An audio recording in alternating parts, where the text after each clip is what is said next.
friends. I'm Andrea Morris, and welcome to another edition of Spill the Wine, a podcast about wine, obviously, and kind of a love letter to the Niagara region. And today we are here at one of I have to say one of my favorite wineries because I've been here on several occasions, and I'm Polish, you're Polish, so we have to stick together. I'm here at Organized Crime, which when you hear the name, you would think was Italian, but it's not. Nope.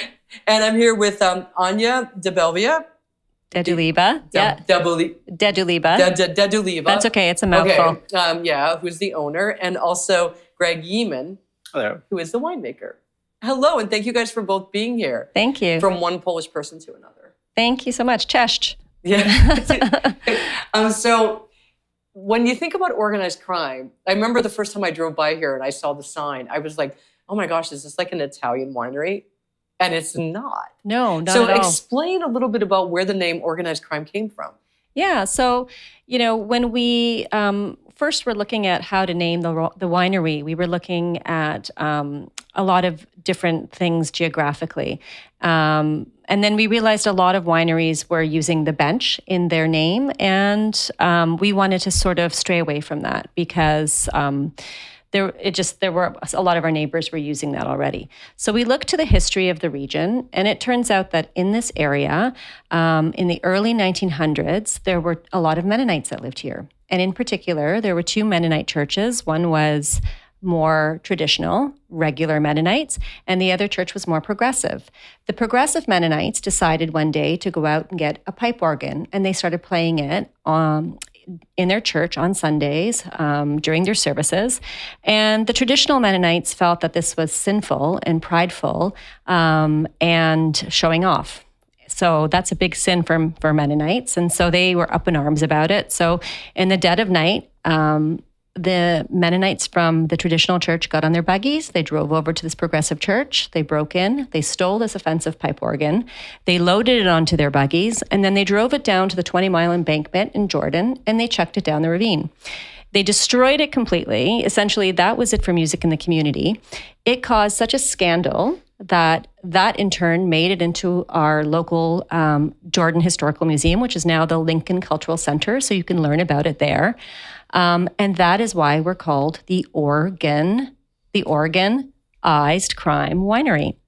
And all our labels tell the story of these feuding Mennonites that were arguing over this pipe organ. So when you come and see us in our retail store, you can learn a little bit about the history of the region as well. That's amazing. So you can drink the history. That's right. And enjoy a pun too while you're at it. Yeah, I love it because it's like I'm looking at your wall where your wines are for sale. And it's like, it's so cool because I feel like if I was here, I would have to buy every bottle so that it would line it up on the wall and tell the story. We have had people who literally have said, I have to buy every bottle. And then they put, candles or whatever they do with it after they drink the wine just because they love the story so much. That is so cool. Yeah. Now, when did you guys buy the property? So this winery, my parents bought the property in the late 1990s. I do believe it was 1998. And this was an old dead and dying pear orchard that had gone to seed. And they started, they decided they wanted to plant, vinifera vines and start a vineyard and then eventually have a winery. So that's what they started doing. And then a few years later, the property behind them went up for sale too. And so they bought that property too. So that's how we now have our 40-acre estate. And we currently have, Greg, what would you say, about 27 acres under vine now? 25 now. 25 under vine. So all of our wine comes from our own estate. It's all from the property that's right here on the Beamsville Bench. We don't have vineyards elsewhere. And it's all from this acreage. Wow. Yeah. And are these all the original vines or did you plant? No, these are all the original vines. I mean, we planted over a course of a few years. Like we did different plantings. The first ones were in the early aughts. Late 1990s, early aughts. And then the second one, Greg, do you know when that was? I don't even know.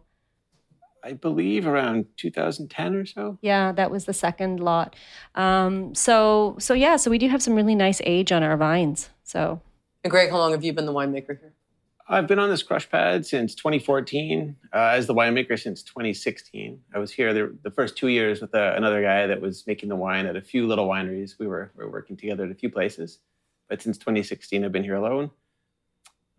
With the vineyard, there have been a couple changes too, though, in the planting. There were a few varieties initially planted. There was a bit of Viognier and a bit of Syrah, Yep. which we found out, doesn't like this weather that we have here in the winter. So they were damaged by the cold just about a bit too much to survive. Gewürztraminer as well. So we've made some corrective plantings with more Riesling and more Cab Franc that are more suited to the site. And I think more Pinot Gris too, right? And more Pinot Gris as well. Yeah. We had no Pinot Gris, so we had a big demand for Pinot Gris.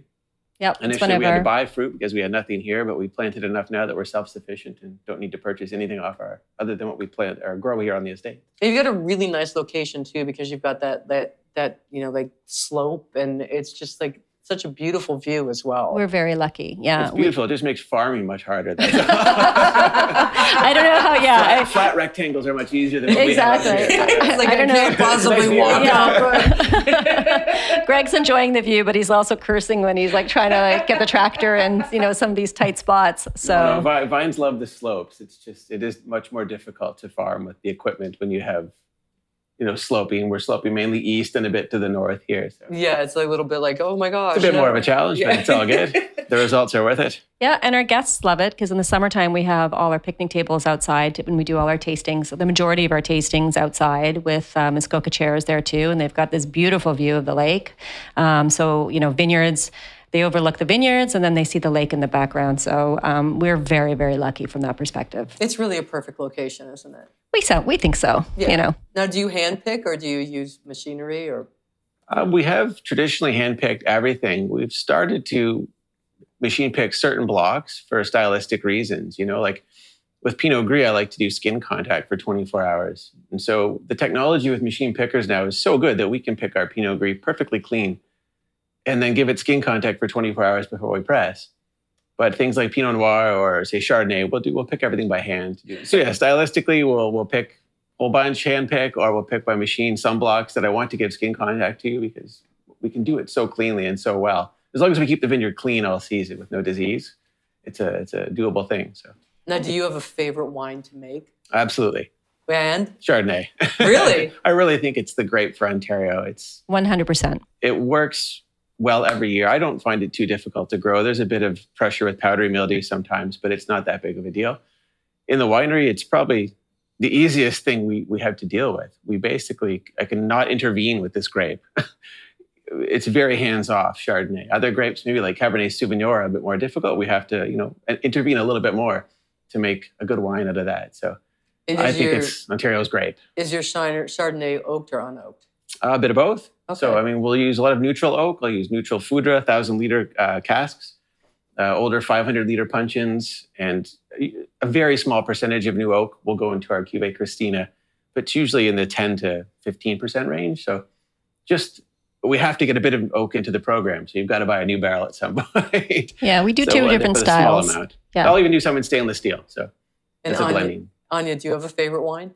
You know what? I know this sounds terrible, but Chardonnay is like, I'm a Chardonnay girl and I love Pinot. So, if I had to pick two wines that I will drink, on the everyday, it's Chardonnay and Pinot. Those are my favorite wines.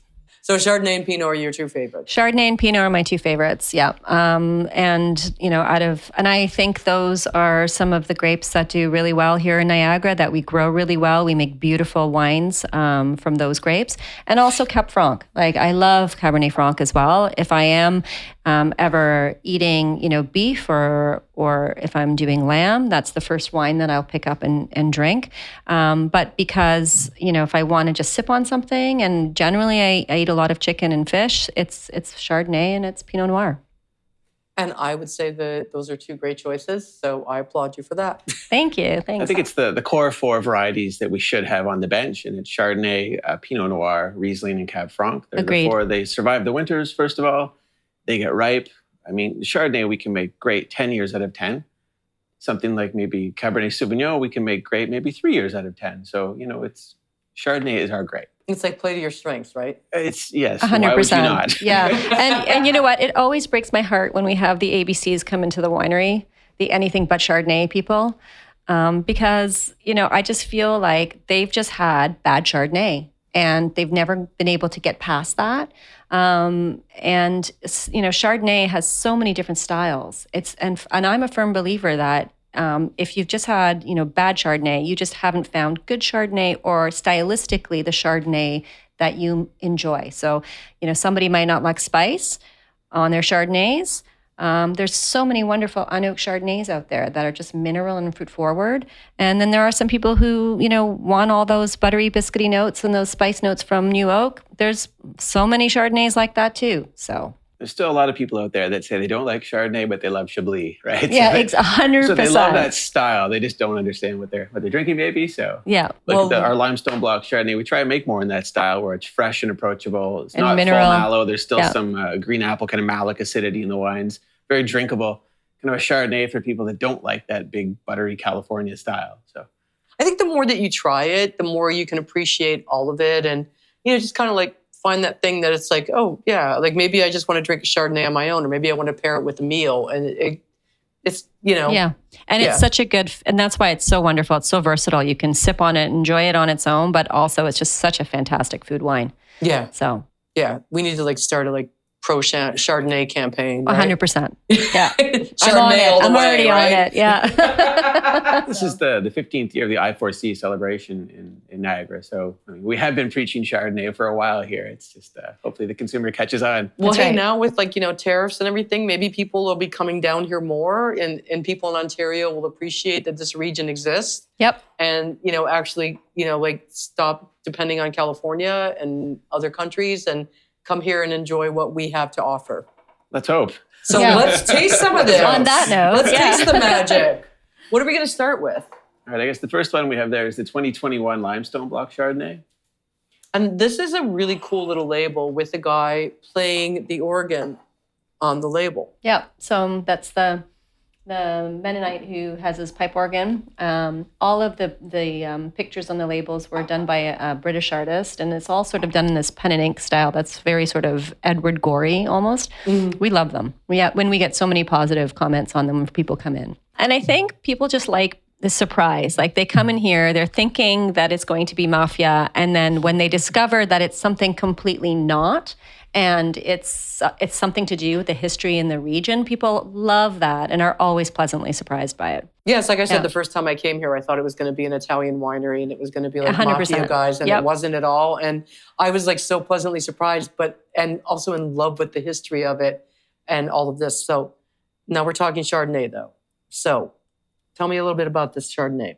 So yeah, this is our limestone block. This wine I try to make it's the anti-Chardonnay, I guess. Like we were talking about this big buttery style. So this is kind of going against that. So this wine is about 1/3 stainless steel ferment, 1/3 in barrel and puncheon, and 1/3 in 1,000-liter foudre. There's no new oak, so you don't get any of that spice or oak character in this wine. And there's only partial malolactic ferment, so it's partially softened. Some of the wine that was in barrel and puncheon would have gone through mallow, but the stainless steel wasn't allowed to go through malolactic. So it preserves some of that freshness and acidity. So it leans more towards the balance of maybe Sauvignon Blanc than Chardonnay, a bit more acidity to it, a bit more freshness. Just drinkable, quaffable Chardonnay. I like that, quaffable. Yeah, this is definitely on the everyday drink scenario here at the De Deluba / Sasky home. Like it's one of the wines that if we do have it open after we've been selling wine all day, that we naturally reach for all the time. It's really nice. It's it's very light. It's a little citrusy. Yep. But it's I taste a little bit of lime on it. Yeah, I love to lean towards that citrus Maybe the spectrum, lemon lime. Yeah. No, and it is on a part of our vineyard where we do have a lot of limestone, so that minerality really comes through in the wine. I can taste that. Yeah. It's I can taste the minerality. It's it's very crisp. Yep. And very drinkable. It is. And this is a silver medal winner at the Canadian National Wine Awards. So this one did very well for us. Wow. Yeah. Nice. I like that. Very nicely presented. Yeah, no, thank you. All right, so that was the Limestone Block Chardonnay. The next wine on the list is our 2020 Cuve Krystyna. This is a Chardonnay that is named after my mom, who passed away in 2016. One of the reasons why we named the Chardonnay after her is because if you did come into the retail store, it didn't matter whether you like Chardonnay or not, she'd make you drink it anyways. So we figured which better wine to name after her in her honor, because she was one of our, founders here at Organized Crime. It was the Cuve Krystyna Chardonnay. And interesting fact, the first year we ever made this Chardonnay, and it was 2017. We won a platinum medal for it at the Canadian National Wine Awards. And, the platinum medal is one of those awards that they only give to 1% of all the wines. So that was a huge honor for us to be able to achieve that. And it was amazing. And it was, I was quite nervous when I was tasked by Jan, Christina's husband at the time, to make this wine in memory of his deceased wife. Yeah. I was very nervous about this, and it turned out to be one of the best Chardonnays we have ever made. So, yeah, it was. Honestly, I'll never forget the day when we found that out. That was just an incredible day. So, it was such a beautiful wine. So, and this 2020 vintage, also won a silver medal at the Canadian National Wine Awards. So it's done very well for us. Wow. And I'll let Greg give you all the details about it. So yeah, from the limestone block, stylistically, this is different. We're looking more bit of a Burgundian style here, where you do have a bit of new oak. It's mainly just done in puncheon. So this will sit for 12 months in puncheon on its ferment lees, and then be transferred into stainless steel for another 6 months on its ferment lees again. So we're really doing not much to this wine. It's a wild ferment, typically full malolactic ferment, but all wild. So it's just everything happens on its own as it happens. It's just an exercise in patience, just waiting for it to be in the right place. And then we'll bottle it usually after about 18 months. But it's also aiming for a crisp style. Like, I don't want a flabby Chardonnay. So we try and pick this wine with enough acidity to then put it through full malolactic and still have a nice, crisp, balanced wine. It's always this pursuit of balance that I think is mainly in all these wines, this is the main goal of it all, is just to make a balanced wine. That's the first goal. So I hope we have here. I love this wine too. 2020 was a hot year, so it was a bit of a challenge. We picked earlier than usual by about 3 weeks, just to keep the acidity that the grapes had before the sugars climbed up too high. And it's got the acidity, but it's also got that very soft edge to it. So it's like you can taste the malolactic in it because it's got a little bit of butteriness, but it's also like I find this really comforting. Oh, good. 100%. It has this really nice round texture in your mouth. Yeah. I love this as well. Yeah. I just really, really like this. It's a wonderful tribute to your mom. Thank you. Thank you. Yeah. It's every day when we see this wine and people enjoy it, it makes me happy. And I know, she's probably, looking down from somewhere thinking the same thing. She's, happy that we made it in her honor. I hope so anyways. She's probably like, I knew you'd like Chardonnay. You just had to try it. 100%. She goes, she wouldn't even give you a choice. She's like, this is what you're going to try. That's the typical Polish mom. 100%. Yeah. 100%. It's like, no, you like it. Yeah. Oh, yeah. Because, coming from Polish family as well, I remember like having vegetarian friends over and my mom would go like, well, just have chicken. Forget it. Just have chicken. And they'd go like, I'm vegetarian. She's like, just have chicken. Yeah.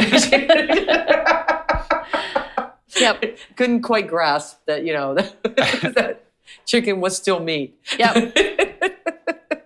But no, this is absolutely beautiful. What a fitting tribute to her. Thank you. Because it's, like I said, it's got that little bit of crispness, and you can still taste the citrusy, but it's got with that warmth as well from the barrel.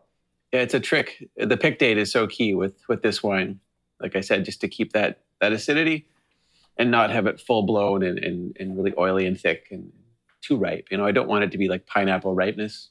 But I can taste a little pineapple on the back of my tongue. I think, this is where we push the ripeness with this one just a little bit. It's one of the best things I ever heard about Chardonnay was if you taste ripe, you've missed the pick date. So we're out there tasting the grapes, trying to pick, on the cusp of ripeness, like the day before. So it's kind of hard to know that, but we do our best. And I think just getting back to like the viticulture, perspective also, I think what's really important to know with our vineyard is that Greg is in the vineyard every day. He not only is in the winery making the wine, but he's also in the vineyard. doing a lot of. We're very European here. Yes. We grow our grapes and make the wines. That's right. He does. He absolutely does. And I think, that makes a huge difference to the quality of the wine because, he knows exactly what's going on in the vineyard. We always talk about winemakers that have, their boots that are dirty because you want those winemakers that know exactly what's going on in the vineyard, not sitting behind a desk. So, and we're small enough that, we're still able to have full control of the entire process from start to finish. And because it's all on site, I think that just really speaks to the ability to control everything and to have that quality. It is this idea of balance, always being in pursuit of balance in the wines, and it starts in the vineyard. So I want the vines to be balanced, and we have the right fruit load. We've pulled leaves at the right time. We do every operation at the right time. And if we can balance the vines and get the grapes into a nice balanced composition at harvest, then the winemaking is very easy. Are you kind of plotting your, when you're first out in the vineyards, are you going okay, if I do this and that, I can see where I can get the wine to be where I want it to be? Always, and trying to look at what we did last year and how that affected the wine, and the year before and how that affected the wine. But no, our years are different every year, so there's very little control in the experiment, but we're still always searching for balance in the vineyard. And if we get it right in the vineyard, then the wine is easy to make. Yeah. It's the years that Mother Nature maybe intervenes and makes it challenging in the vineyard that are harder for the winemaking, but that's when your skill actually this comes is what into keeps play, it right? interesting. Where it's I've got to figure out how to manipulate this and manipulate that. And if you can do it in Niagara, you can do it anywhere. It's a challenging place to grow grapes. 100%. We have humidity, we have heat, we have wet, wet at harvest. So and cold in the winter. It's never an easy vintage necessarily. Yeah, but Maybe if it was easy, anyone could do it, right? Exactly. Yeah. This is a beautiful Chardonnay. Thank you. Thanks. Thank you. Yeah. You know what? There is so much, collegiality in this region, and I feel that very strongly, even with just our winery neighbors, we want our winery neighbors to do well because then we all do well, Tomorrow I'm going to a bench Pinot tasting. 20 bench Pinot producers get together and we taste each other's wines blind and comment to each other on them. That's really cool. And we do it every year for regularly. 4 grapes. So we do Riesling, a Chardonnay, Cab Franc, and Pinot. And it's just about making us all better, right? Yeah. Learning. It's fantastic. From each other, yeah. There's a good community here on the bench. There really is, because everybody's really supportive of each other, and nobody ever says anything negative. Everybody's just supportive and going I want you to succeed. We're too small to compete against each other. Yeah. There's not enough of us. No, absolutely. If we see, if somebody fails on our road, well, then you see a close sign. We don't want that. We want people to come to the bench and stay on the bench.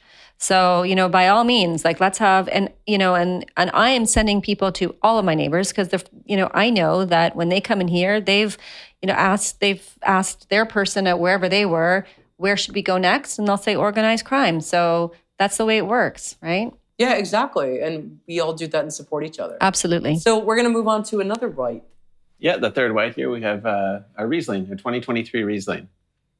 So speaking of trying to find balance, I think Riesling is probably the most complicated grape when it comes to balance because it can be balanced at so many different points in its sugar-acid kind of ratio. So it can be confusing for consumers because they don't know what they're getting all the time. It could be a very sweet wine. It could be a bone-dry wine. So this has been a struggle almost, Riesling, just to find where we should be balancing this wine. And Do you get more requests for a sweet or for a... Depends on where our guests are from. It's honestly if we get a lot of our American friends prefer a sweeter wine, so we'll get a lot more requests for a sweet wine or a more residual sugar. So yeah, it just depends. It depends. But we produce 2 different Rieslings here that we have. Well, we don't produce. Right now on the shelf, we have 2 different Rieslings. We have our wild ferment Riesling that only has about 5 grams of residual sugar, so it's almost sitting at dry. And then we have this beautiful Riesling that we're drinking now. That's on the other side of the scale. It's sitting at 22 grams of. It's 22, right, Greg? Yeah, 22 grams of residual sugar. But what I tell people also is that as Greg was mentioning earlier, it's all about balance. So you can have 22 grams of residual sugar, but if you have this gorgeous natural acidity that balances that residual sugar, it doesn't taste cloying. It doesn't taste overly sweet. It's just balanced. The numbers can be very deceiving when people 100%. hear a number for sugar, because the acid balance is what really matters. And I think this wine at 22 grams of sugar, it's got over 9 grams of acid, and it is fairly balanced. We actually did a little trial this year with 2 barrels of Riesling, so barrel ferment. This year was last year, 2024, was quite a hot year. So we had very ripe Riesling, and the acids were a bit low compared to what we usually would have. So we put this wine through full mallow, bone dry, and it's extremely balanced. It's like under 6 grams of acid, dry, and so balanced. So it depends on the vintage here too. 100%. So we kind of roll with the punches, and we don't necessarily try to make the same wine every year. We live in a cool climate. We grow grapes in a cool climate. So we have vintage variation, which I think is one of the things that makes it such an interesting region. 100%. And I think Might as be a small confusing for winery, consumers, but no. I think that's a beautiful thing, is having this vintage variation. That's what a small winery is. Like, we're not a huge producer that, the wine is going to taste exactly the same, every single vintage, no matter what. We are not that. And I think people really appreciate that. Well, it's like it's a timestamp. 100%. I think that every wine that I make, I want it to express 3 things, and that's the variety, the vintage, and the vineyard. So this should taste like Beamsville Bench. It should taste like Riesling, and it should taste like 2023. I hope that's the goal. So it's got, it's like initially a little sweet on the palate, but then it I think on the second sip it calms down. It's like it's a really nice Riesling. I think this balance we find consumers like. Yeah. I personally maybe would like a drier style Riesling, but I mean, I can't make the wine just for me because I'm not buying it, right? So right. We play around every year. Like this trial we did last year, we only made 2 barrels of Riesling that we went bone dry with. It's going to be blended into another wine. Mm-hmm. But it's, the thought is maybe next year we try and scale this up and make a dry Riesling if we get similar weather conditions and similar ripeness on the Riesling. And I think also Riesling is making a comeback, especially with younger people. I think for a long time, Riesling wasn't as popular. And now, I'm seeing, a lot of younger people coming in saying, I love Riesling. I want to drink Riesling, which is great. So wine styles and wine tastes change too. So that's also challenging, is making sure that we are keeping up with, the different styles of wines, just like cuisine changes over time, and different palates change in terms of cuisines. It's the same thing is true of wine. So, but this Riesling, I'm drinking it and thinking I would really enjoy that with a spicy food. Absolutely. Because it's got that little bit of sweetness to it that if I was having Thai food or an Indian food, that's right, that would be really nice with it because it would cut that down. Absolutely. We used to have some Gewürztraminer planted on site, and we'd always bottle it with a little bit of residual sugar as well. So it was our go-to, spicy food wine. But the winters were not kind to the Gewürz, so it's gone. Which is weird because isn't that like a cold weather grape? It doesn't like cold winters. It doesn't, anywhere below minus 18, minus 19, you start to freeze the buds. And so it was just an exercise in futility. It kept coming back. It would grow back, and we'd get a bit of fruit, be hopeful. And the next year we get a winter and it would be gone again. And we'd have nothing. Very expensive block of fruit. This is giving you no fruit. So. Well, absolutely. And that's what, people don't understand. Like, I've had so many people say, oh, well, why did you rip it out? And it's like, well, because you go for so many years where you don't have any fruit, but you still have to maintain the vineyard, because you can't just leave it fallow or not fallow, but you can't just leave the vines and not do anything with it, because then, you'll have issues with mold and mildew that'll spread to the rest of your vineyard. So you have to be careful, and that costs a lot of money. So if you're not getting fruit that's, fruit-bearing vines, eventually you just have to make a decision. Right. I mean, we're a young region here too, so we planted a lot of grapes initially in Niagara that, some of them weren't the right grapes, and we've learned our lesson. A lot of vineyards have been pulled out and replanted with more suitable varieties or more suitable rootstocks too. And so we're learning. We're a young region. Yeah, but there's, it's funny because like sometimes I talk to people and they're like, oh, everything is Pinot and Chardonnay. I'm like, but if this is what's best for the region, then that's what they should do. That's right. Well, we're new. I think that's it too. So people don't know what to expect. Mm-hmm. I worked for an Italian guy, and he always said the first 100 years are the hardest. He came from Chianti. He had a vineyard in Chianti. Yeah. So, you have hundreds of years of knowledge. In Burgundy, they know every little plot, right. so well, and they've delineated it so well. We're very young. We're very new. We're learning every year here what we should plant and not plant, and where it grows well. And hey, if it just turns out that it's Pinot and Chardonnay here, what's the harm in that? I'm okay with that. I'm okay Yeah, with me that too. too. It's Me like, you know too. what? I think those are two fantastic varieties, and you want to throw in some Riesling, that's great. I'm happy with that. Yep. Start with the first one here, which is our 2022 Pinot Noir, the break-in Pinot Noir. So this is our house Pinot.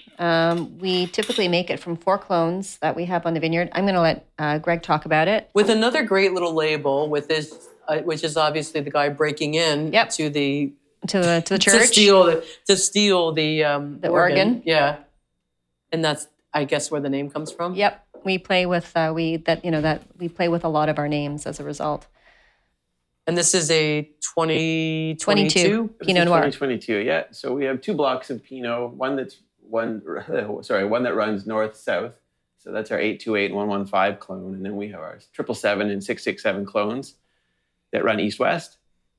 Typically, this wine contains a bit of all 4 of those clones. We have another Pinot that's our Terra block. That's kind of our top-tier Pinot, which usually has the 115-828 in it. But this one usually gets a bit of everything from our vineyard. When you're like, you know what, when you do your numbers of your clones, is that where does that come from? This is a numbered clone. So this is Pinot has many, many different clones. So, and they're given a number or a name. And so that's. Are they from a specific, like a different numbers from a specific region, or is it just? There are some that are the Dijon clones, and there are some clones probably, I think, that were developed out of California too. So Pinot has so many clones, it's really prone to genetic mutation. So there's a lot of different clones of Pinot Noir. Even Pinot Gris and Pinot Noir are actually clones of Pinot Noir. So how do you know which one you want to pick? Well, Like pick to plant? Or to pick to plant. Like say, oh, this is the clone I want to plant. They all have different characteristics. Availability is probably the biggest driver of that in Ontario. We have certain choices that we can pick from. A lot of clones aren't available here. So when Jan made the planting decisions, I'm sure this is what was available, and he split it amongst the 4. But I think also, some of the clones will give you more, fruit characteristics of a certain type. Others will have a little more tannin on them. Is that right, Greg? Some ripen earlier or later. Yeah. Some have a thicker skin. Its cluster configuration is tighter or looser or bigger or smaller. There's a million little variations. You just plant it and hope for the best. Yeah, these are 4 proven clones that make good wine. So there's some of the 4 of the top clones we could choose to plant here, and we did. So, and we can't change it now. Well, we could, but it would be very expensive. So it's going to be great. Do you make when you make your rosé? Do you make it with a Pinot, or do you make? We've made it with Pinot. We've made it with Cab Franc. We've made it with a blend of the 2. So depends on the vintage and what we're given. The current, I think the 23 we have there was all Cab Franc. The 24 that we're bottling next month is a bit of Cab Franc and a bit of Pinot. It's funny because the 23 sitting on the shelf looks almost orange from here. It's a paler style of rosé that is, a Provençal style, yeah. And that one is just a Cabernet Franc rosé. It's gorgeous. It's lovely. But it is a paler rosé that we've done. It's a whole cluster press, so very little skin extraction. I don't want to pull out much color or phenolics out of the skin, so it's a pretty delicate wine. That's another silver medal winner. Not to toot our horn or anything, but and I love a French style rosé. So just I think you'd really like that one. Makes me really happy. Yeah. Going like that, I haven't even tasted it, but I'm like, I could probably like that. The color of this rosé is very nice. It's very light. Yeah,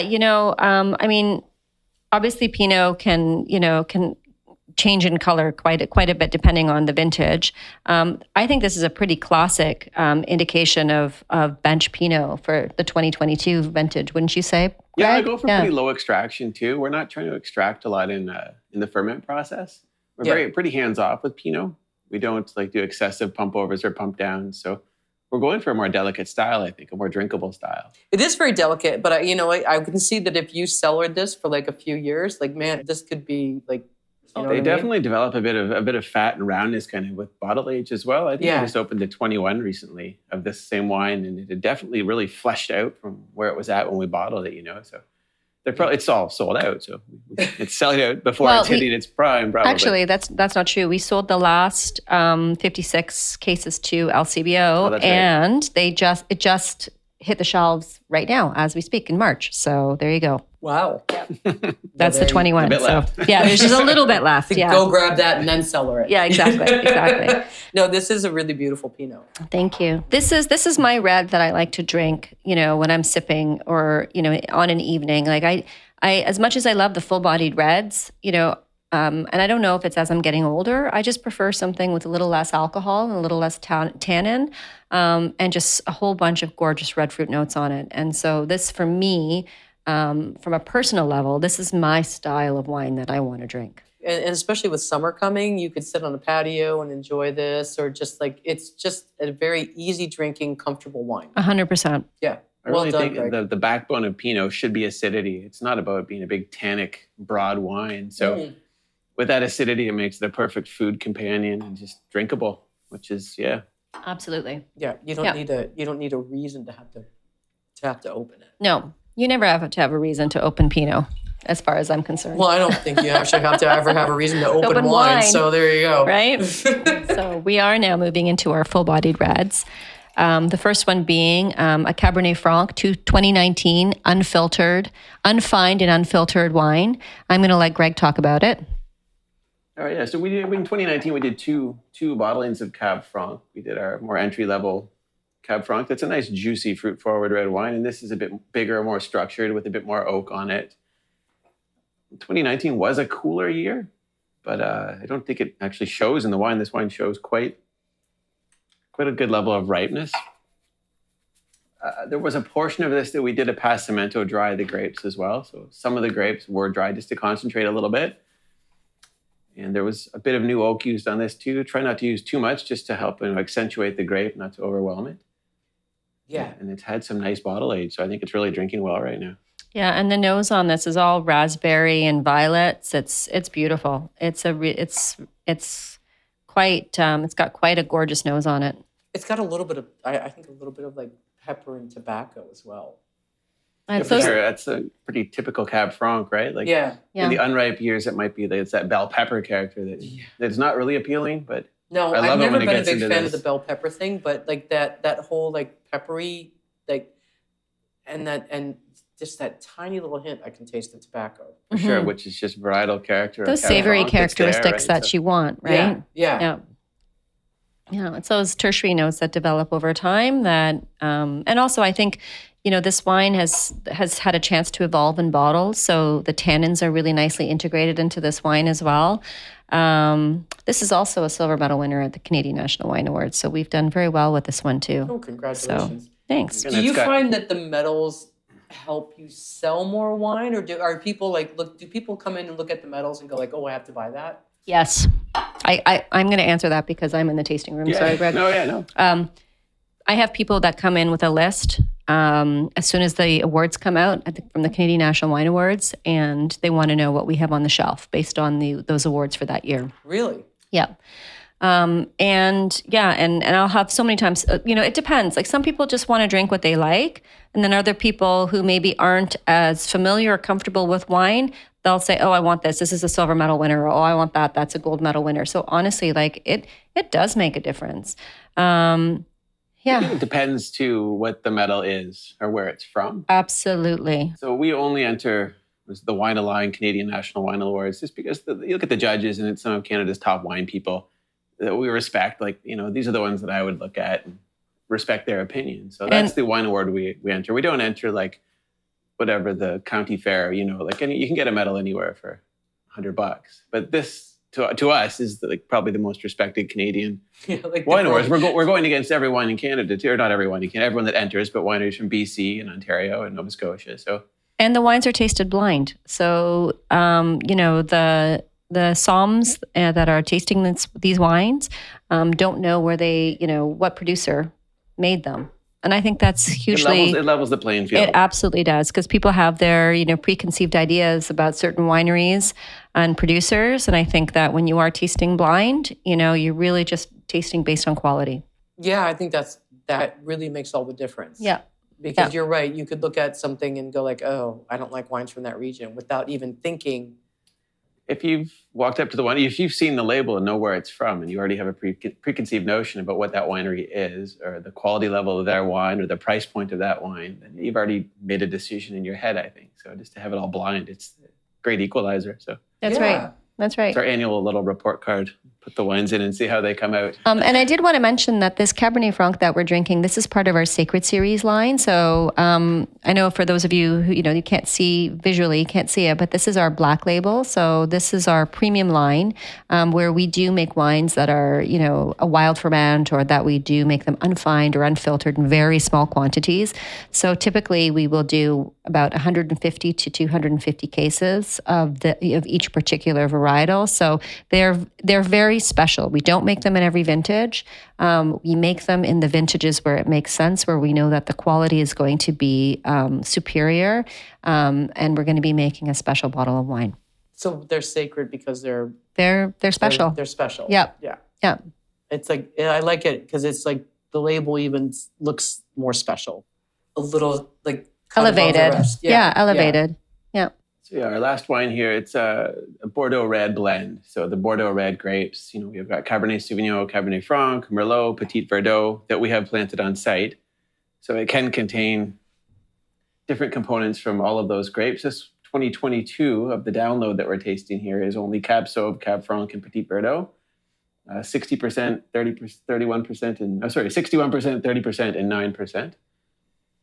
So this is made in the years that we think are good for these grapes, which not every year is really great for Bordeaux reds here, but in the years that we get them nice and ripe and we're happy with them, then we'll make, again, this Sacred Series, this wine, the download. It spends probably about 18 months in barrel, whether it's barrique, 225-liter barrique, and then maybe it's another 6 months in a larger foudre to kind of come together. And then we'll bottle these unfined, unfiltered, and age them a bit before release. This is just a baby here, this 2022. It's still very young. But for a baby, it's got a beautiful nose and a really deep and gorgeous taste to it. Yeah, there's a lot going on this wine. A lot. Yeah, this is. I don't know if I had the fortitude to sell or something like that. Well, do you know what? You're not alone. And the reason why we had to bring up the 2022 is because our 2020 sold out so quickly. And, people are chomping at the bit for our 2022. So I always tell people, this is still a fairly young wine. We did release it for all those people who love it and who want to cellar their wine. If you are drinking it now, just please, please, please decant. Give it some time to open up. It's usually better on the second or third day on the counter because, it does need that time to just, come into its own. But yeah, this wine has so much, so much going on in terms of just the flavors and, everything on it. It's going to be, it will be beautiful, in years to come. Greg, do you want to talk a little bit about how or why we're making unfined and unfiltered wines? Because I always find that so interesting. Really just to not take anything away. Filtration can remove molecules and compounds from the wine. So with these top tier wines, they're very stable wines. I'm not concerned about any, there's no residual sugar that's going to re-ferment in bottle. So we settle them very carefully with time. So we'll leave them for 8 months, and rack them very carefully so they're clear. They look very clear. You don't see turbidity in them. No, there's no nothing. No sediment or anything like that. Sediment. Yeah. But it's just, if we need to intervene with wine, we will. We're not afraid to intervene. But if we don't have to, we don't. So that's the idea here, is just to do as little as possible to the wine to preserve what it is, everything in the bottle still. Do you think a screw top as opposed to a cork has any difference on how the wine ages? Oh, for sure. It depends on the wine though, we're looking at big structured reds. They can really handle a little slow microoxygenation that the cork offers them. Most of the wines we put under screw cap, I've taken to the point of evolution where we want them to be before bottling. Mm-hmm. So we're kind of preserving that wine at that point. And so there's still a bit of aging that it's ready to open and drink then? Exactly. And people that cellar it for 5 years and still open it and find that it's not oxidized. It's still fresh and enjoyable. So the big reds we still will put under cork. And I think it's still valid to use cork for those wines. But yeah, the wines we use screw cap for, I'm really happy with the results. Since we started in 2017, I think, using screw cap. there's no variability. We used to use cork, and we'd have corked wines, we'd have oxidized wines. If you had a case of 12 and you opened 12 wines after a decade of aging, they weren't the same. Every bottle was a little different. So at least here we have some, homogeneous aging going on. We know what they're doing. So can a wine still age with a screw top? Sure, much slower. I mean, the closure we use in these is a tin, Saran tin liner. So there's very little, if there's no oxygen permeation. But at bottling, there's a little bit of oxygen pickup, and there will be some evolution over time in that bottle. It's hard with the screw cap because, even though it's a much better enclosure, there's still, and I don't think this is as true as it was maybe 10 years ago, but there is still a little bit of a stigma like, oh, well, you're using screw cap. Like, what's the quality of the wine? But, when you look at Australia, I mean, they are always at the forefront of technology, and they started using screw cap like eons ago for a lot of their premium wines. So I think there's a lot to be said for, like Greg said, I think, for us, we just see the value in it in terms of preserving the wine. And it makes sense for us. Yeah, there's very, very various information out there, but I personally prefer the results. If I open a 10-year-old bottle of Chardonnay, I think it has evolved, but it still has a fresh character. It's not like completely oxidized and over the hill. So I think that wins for me. Well, and you also have sometimes that issue with the cork being bad. If the cork is off, then it screws everything up. You know what? I don't even know what is, like, that's so disappointing. You're so excited to try, a wine that, you've been looking forward to opening, and, all of a sudden you've got a corked bottle. And you can feel it, because you can feel when you're taking it out, and you can smell it, and the cork is like rotting and not coming out. You're like, oh, I think the worst thing is when it's not obvious too. So it's trichloroanisole, it's cork taint. If it's really strong, it's very obvious. Everyone knows it tastes, it's like moldy, cardboard, wet basement kind of smell. Yeah. But if it's a mild cork taint, it's not really obvious, and it just mutes the wine. So the wine comes across not as faulted, but just as bad. So I'd rather have other wines like, be what they are rather than hidden under some cork taint. Confuse the consumer. So that makes complete sense. Yeah. So our big reds, our Cab Francs and our Cabernet Sauvignons and our downloads, we are still putting under cork, and we will continue to do so for the next little while. But our Pinots and our Chards, we've all switched to screw cap for those. Yep. I mean, I'll buy a $70 Pinot from New Zealand under screw cap. I don't think twice. I think there's even some stuff coming out of Chablis and Burgundy that's under screw cap now. So people are coming around. Maybe a new generation of winemakers, new thinking on we don't need to do it the way we always did it just because we did it that way. Right. Yeah. That's a terrible way to look at anything, I think. We try to reevaluate what we do every year in the winery and in the vineyard. So absolutely. And I can say that as a second generation, owner, is that, that's something that we struggle with all the time. Like, my parents did it a certain way, and, we're just so used to doing it that way. And then suddenly we'll be like, why are we doing it this way?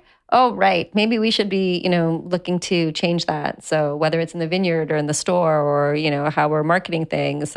So yeah, it's, Yeah. Change isn't always bad. No, change can be very good, actually. At least looking at what we do constantly and questioning why we're doing it. In the winery and vineyard, I do this all the time. You know that because you've tried it. Like screw tops aren't new. They've been around for at least 20 years. So it's like going okay, this is not a new technology. We're just embracing it, and we're going, yes, your wine can still age. It can still be good.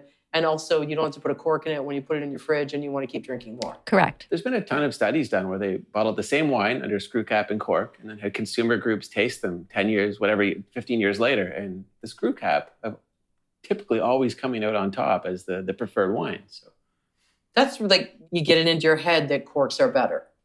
Yeah, I mean, and also when you're buying an expensive bottle of wine, oftentimes the glass was really heavy, the bottle was really heavy.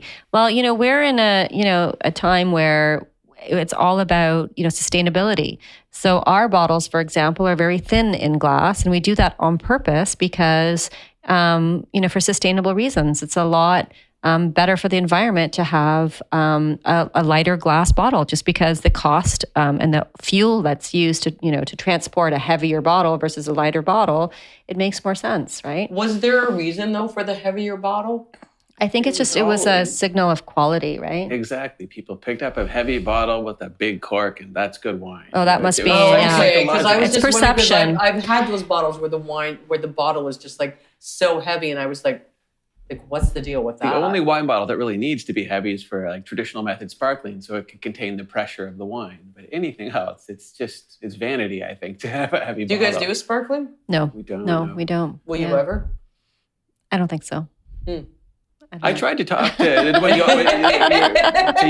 he was the owner here about doing that with Pinot or Chard, but he wasn't interested either. So we talked about it. I think to do sparkling, it's and correct me if I'm wrong, Greg, but from my understanding, I think there's also just a really it's a big investment up front, and then you need to sort of age the wine. So it takes a lot to be able to do that, and also we struggle because we are small. We don't struggle, but we're smaller. So we sell out of our Pinot and our Chard very, very easily. So to take away from our Pinot and Chard to make sparkling, I think we would have to plant more in order to be able to do that, because we already have just enough for each, vintage before we're moving to the next. So our wines don't sit in storage. So. Right. They sell out. Yeah. Which is great. Yeah, we could have worse problems, right? I don't think there's room in the winery for another SKU either. We're pretty full up right now. So. But I love that you're a small lot winery that sells out, and that people come here and know how great your product is. Yeah, for example, one of our wines, which we don't even have today, is our Petit Verdot. We have less than an acre planted. We do anywhere from 80 to, I think, at most 120 cases a year when we make that when we do a single varietal Petit Verdot, and we sell out of it so fast. And you know who's buying it? Industry. Really? 100%. I can't even tell you how many people come from different wineries and saying, "Oh, I heard you have a single varietal Petit Verdot. That's amazing." And I can't keep it on the shelf. We have a 2022 that I haven't released yet. I only have 80 cases of it, and our wine club's getting it at the moment, but we're just not even releasing that because I won't have it for very long. So I'm waiting to release that. So. And then all the industry people will come and buy it, yeah. So it doesn't really matter. Yeah, they'll come and try it, drink it, and then, we will have some for our guests that come in too, but it won't last long on the shelf. I can tell you that. The wine club like to eat that up pretty quick too. 100%. Yeah. Green wine club members.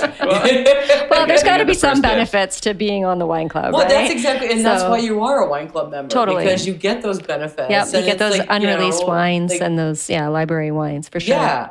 How many wine club members do you have? We have about 100. That's great. Yeah, we just started.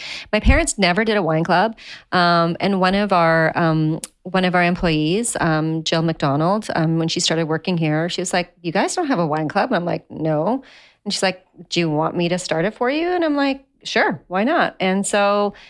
And it just grew and grew. And I mean, we're still small compared to other wineries, but it just happened so organically. And so now, we have about 100 people. It's 4 times a year, either 6 bottles or a case, typically 3 whites and 3 reds. And people really seem to like it. And one of the fantastic things about it, and this is with other wineries as well, we do something called Friends with Benefits. Yes. So I know you've probably heard about it from other wineries. Mm-hmm. So our wine club members get to taste at other wineries over the course of the year, 16 other wineries every month at a different place. And their wine club members get to taste at our winery. So it's this symbiotic relationship that just works so well because wine club members get to try at all different wineries all across the region. And it encourages like that. And then it's instead of exclusivity, it's inclusivity because it's like it's getting everybody in the wine region to go like, oh, come to this winery, go to that winery, even though 100%. Yeah, and again, it's what we're saying about everyone in this area being supportive. That's right, and especially right now, it's us versus California right absolutely, now. Absolutely, elbows up, right? Because California's not welcome here. America, that's what I mean. Yeah. No, and you know what? And I don't expect to, for example, steal somebody else's wine club member. But I know that if someone's coming here and is part of a wine club, they enjoy wine. They will most likely buy 1 or 2 bottles before they leave and discover our winery, which we're a tiny little winery. And so many people say, "Oh, we've never been here before. We had such a wonderful time," and vice versa. And then they get to try all these other wineries in the region. So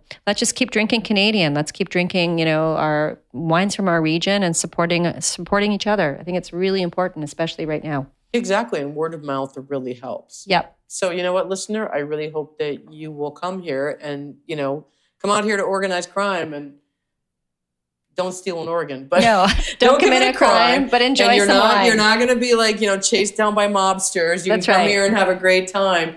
And thank you so much, Ania and Greg, for a really wonderful visit. Thank you. Our pleasure. It's been so much fun learning about your wines and about the stories behind your labels. And this is just such a really comfortable and homey little tasting room. Oh, thanks. But of course, in the summer, you'll go outside and it'll just be absolutely spectacular. So if you want to learn more about this episode and learn more about organized crime, then be sure to visit our show notes, because we'll have a recap on the wines that we've tasted. And we'll also have some info on the website for organized crime that you can check out. And don't forget to like and follow Spill the Wine on Facebook, which is Spill the Wine Podcast. We're also on Instagram, which is Spill the Wine _podcast. And if you have any ideas about places you'd like to visit, or if you want to do a Spill the Wine tour with me, I'd be happy to do that. Just send me an email on podcastspillthewine@gmail.com. Don't forget to tell your friends to like and listen to our podcast as well. You didn't have to do it, Lucas. I did it. And, because we depend on you to tell other people, to help us build our following, to help other people know more about the podcast. And we are so excited to be promoting the wonderful wines in this region. So thank you again so much. Let's say cheers. Cheers.